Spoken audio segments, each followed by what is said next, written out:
seorang saudagar kaya yang hartanya dihabiskan untuk perjuangan jalan Allah Subhanahu wa taala. Ketika berdakwah, didorong oleh Khadijah istri tercinta dan dibantu oleh pamannya.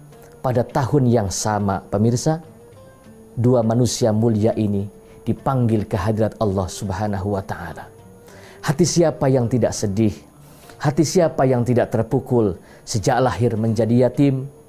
Ibunya meninggal dunia, yatim piatu, diasuh oleh kakeknya, kakeknya juga meninggal dunia, diasuh oleh pamannya, pamannya juga meninggal, punya istri Khadijah, Khadijahnya pun meninggal dunia. Rasulullah Muhammad menangis, Allah tegur, Muhammad, jangan kau bergantung kepada manusia. Jangan kau bersandar kepada manusia. Allah pengen hanya Allah tempat bergantung. Allah cemburu kalau Rasulullah Muhammad bergantung kepada manusia. Sehingga Allah berangkatkan Rasulullah Muhammad sebagai bentuk hiburan, sebagai bentuk agar Rasulullah Muhammad tidak bersedih. Allah pengen, ya Muhammad, jangan kau bersandar kepada manusia, tapi bersandarlah hanya kepada Allah Subhanahu wa taala. Pada tanggal 27 Rajab, Rasulullah Muhammad SAW diperjalankan oleh Allah minal Masjidil Haram, dari Masjidil Haram di kota Mekkah Al-Mukarramah sampai dengan ke Masjidil Aqsa yang ada di Palestina. Mengapa? Apa sebabnya harus ke Masjid Aqsa? Apa sebabnya harus ke Palestina? Yang pertama, tujuan Allah mengisrakan Rasulullah Muhammad agar Allah menyebutkan di dalam Al-Quran, memperlihatkan sebagian tanda-tanda kebesaran Allah Subhanahu wa taala. Isra bermakna hablum minan nas. Karena perjalanan Isra, Rasulullah Muhammad diperlihatkan jejak-jejak nabi-nabi terdahulu.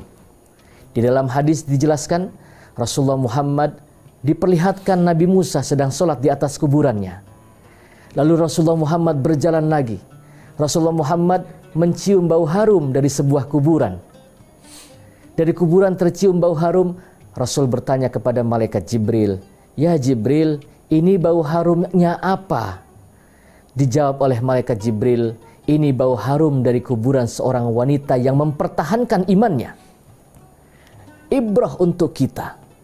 Wanita yang mempertahankan imannya dibunuh oleh Fir'aun. Diancam, engkau harus mengakui aku sebagai Tuhan. Tapi Masyitoh, anaknya dan suaminya tidak mau dan tetap mempertahankan imannya kepada Allah Subhanahu wa taala. Ketika meninggal dunia, kuburannya baunya harum tercium oleh baginda Rasulullah Muhammad SAW. Dan diceritakan siapa itu Masyitoh. Pemirsa TV One yang dirahmati oleh Allah Subhanahu wa taala. Lalu Rasulullah Muhammad berziarah ke kubur-kubur para nabi. Rasulullah Muhammad juga berziarah ke kuburan Nabiullah Ibrahim alaihissalam. Turun ke kuburan Nabiullah Ibrahim alaihissalam sebagai bentuk kesolehan seorang nabi, sebagai bentuk kesolehan seorang rasul. Rasulullah Muhammad berziarah ke kubur Nabiullah Ibrahim, lalu bersabda, "Ana da'awatu Ibrahim." Lalu di dalam perjalanan Isra, Rasulullah Muhammad salat dengan 124.000 nabi dan rasul. Alhamdulillah, saya sudah pernah datang ke Palestina dan saya sholat di Masjid Qibli. Ada juga namanya Masjid Dome of the Rock atau Qubbatus Sakhra yang disebutkan sebagai kiblat pertama umat Islam. Di samping batu itu, batu tempat Rasulullah Muhammad naik Mi'raj menghadap Allah, di sampingnya ada disebutkan dengan Masjid Arwah. Masjid Arwah adalah masjid di mana Rasulullah Muhammad sholat dengan 124.000 nabi dan rasul. Malaikat Jibril yang azan, lalu setelah iqamat malaikat Jibril menarik Rasulullah Muhammad untuk menjadi imam di dalam sholatnya. Maka Rasulullah Muhammad disebutkan Imamul Anbiya wal Mursalin, sebagai pemimpin para nabi dan rasul. Padahal Rasul dilahirkan akhir zaman, nabi terakhir, tapi mengapa disebutkan pemimpin para nabi? Karena ketika Isra, Rasulullah Muhammad menjadi imamnya para nabi, menjadi imam sholatnya para nabi di Masjid Arwah. Di samping Masjid Arwah, tadi saya sebutkan, ada batu besar disebut dengan Dome of the Rock atau kiblat pertama umat Islam yang disebut Kubbah As-Sokhra. Kubbah As-Sokhra ini adalah kiblat pertama umat Islam. Rasulullah Muhammad dulu ketika sholat menghadap ke arah kiblat yang ada di Baitul Maqdis di Palestina. Lalu ketika itu Rasulullah Muhammad dihina oleh mereka orang-orang Yahudi dan Nasrani bahwa Muhammad membawa ajaran agama baru tapi tidak punya kiblat. Rasul berdoa kepada Allah. Apa doanya? Qad nara taqalluba wajhika fis sama falanuwalliyannaka qiblatan tardaha fawalli wajhaka syatral masjidil haram. Ya Allah, aku meminta kepadamu. Rasul Muhammad mengangkat wajahnya ke atas langit, berkali-kali minta kepada Allah agar diberikan kiblat yang baru.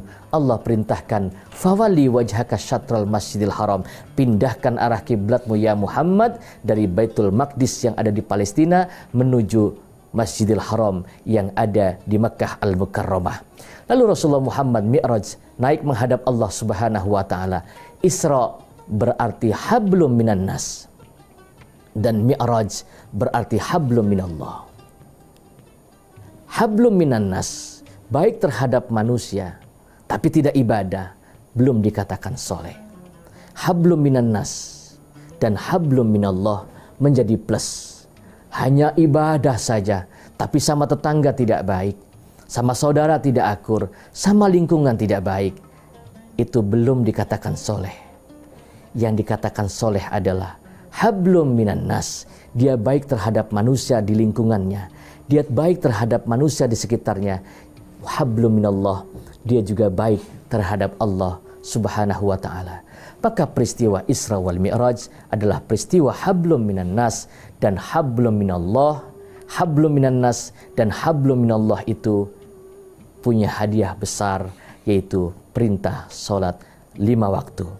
Maka as-salatu mi'rajul mu'minin. Solat itu adalah mi'rajnya orang-orang yang beriman.